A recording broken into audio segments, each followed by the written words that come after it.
नमस्कार दोस्तों, स्वागत है आपका इंडिया अपडेट में। और आज के अपने इस वीडियो में हम संयुक्त राष्ट्र बाल कोष यानी यूनिसेफ की तरफ से जारी किए गए एक सर्वे के बारे में आपको जानकारी देंगे। दरअसल दोस्तों, संयुक्त राष्ट्र बाल कोष यानी यूनिसेफ की तरफ से ये बताया गया है कि 11 मार्च से 16 दिसंबर के बीच यानी इन 9 महीनों में पूरी दुनिया में 11 करोड़ 60 लाख बच्चे पैदा होंगे और इनमें से सबसे ज़्यादा बच्चे इंडिया में पैदा होंगे। तो दोस्तों, आज के अपने इसी वीडियो में हम इसी रिपोर्ट के आधार पर आपको 6 ऐसे देशों के नाम बताएंगे जहां पर 11 मार्च से 16 दिसंबर के बीच यानी इन 9 महीनों में सबसे ज़्यादा बच्चे पैदा होंगे। तो चलिए जान लेते हैं।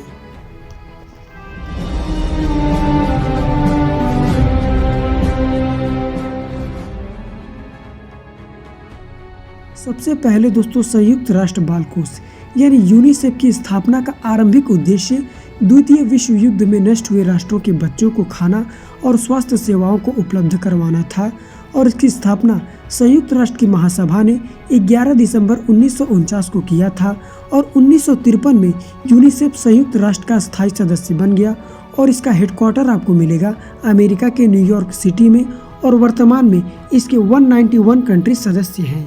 दोस्तों, संयुक्त राष्ट्र बाल कोष के मुताबिक मार्च और दिसंबर के बीच भारत में 2 करोड़ से भी अधिक बच्चों के जन्म लेने की उम्मीद है और 10 मई को आने वाले मदर डे से पहले ही ये अनुमान संयुक्त राष्ट्र ने लगाया है।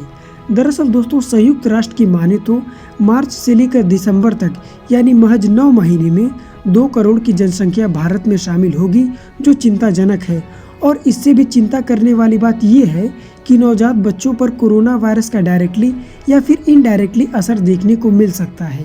दोस्तों, यहाँ हम आपको बता दें कि इस रिपोर्ट के अनुसार भारत ही नहीं बल्कि विश्व भर में शिशु जन्म दर सर्वाधिक होगी, लेकिन भारत और चीन में बच्चों के जन्म लेने की दर और देशों के मुकाबले कहीं ज़्यादा होगी। दोस्तों, यहाँ पर यह भी जानना आवश्यक है कि मार्च के महीने में WHO ने कोरोना वायरस को महामारी घोषित कर दिया था, जिसके बाद से भारत में लॉकडाउन की घोषणा कर दी गई थी। दोस्तों, लॉकडाउन के बाद भारत जैसे देश में देशव्यापी बंदी के हालात में जनसंख्या विस्फोट के आसार दिखने लगे हैं और यूनिसेफ ने कहा है कि 11 मार्च से लेकर 16 दिसंबर तक यानी इन 9 महीनों में भारत में 2.1 करोड़ बच्चों का जन्म होगा।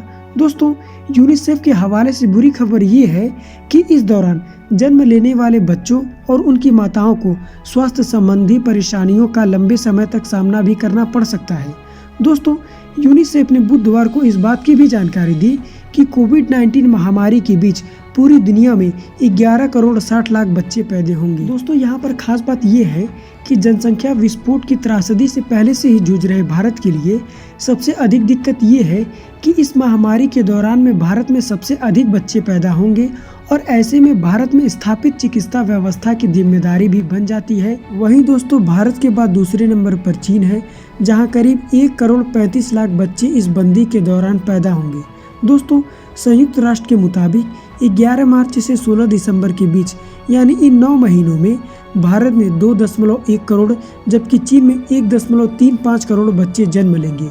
वहीं दोस्तों, नाइजीरिया में 60.4 लाख बच्चे, पाकिस्तान में 50 लाख बच्चे और इंडोनेशिया में 40 लाख बच्चे जन्म लेंगे। वहीं दोस्तों, अमेरिका जन्म अनुमानित की संख्या के मामले में 6ठे नंबर पर है और यहाँ पे 30 लाख से भी अधिक बच्चों के जन्म लेने की संभावना है। दोस्तों, यहाँ हम आपको बता दें कि यह रिपोर्ट 11 मार्च से 16 दिसंबर के बीच पैदा होने वाले शिशुओं की जन्म दर का अनुमान है। दोस्तों, यूनिसेफ की ग्लोबल रिपोर्ट में ये कहा गया है कि कोरोना के प्रकोप की वजह से जीवन रक्षक स्वास्थ्य सेवाओं पर असर पड़ सकता है, जिससे नवजात शिशु और मां दोनों का ही जीवन खतरे में पड़ सकता है।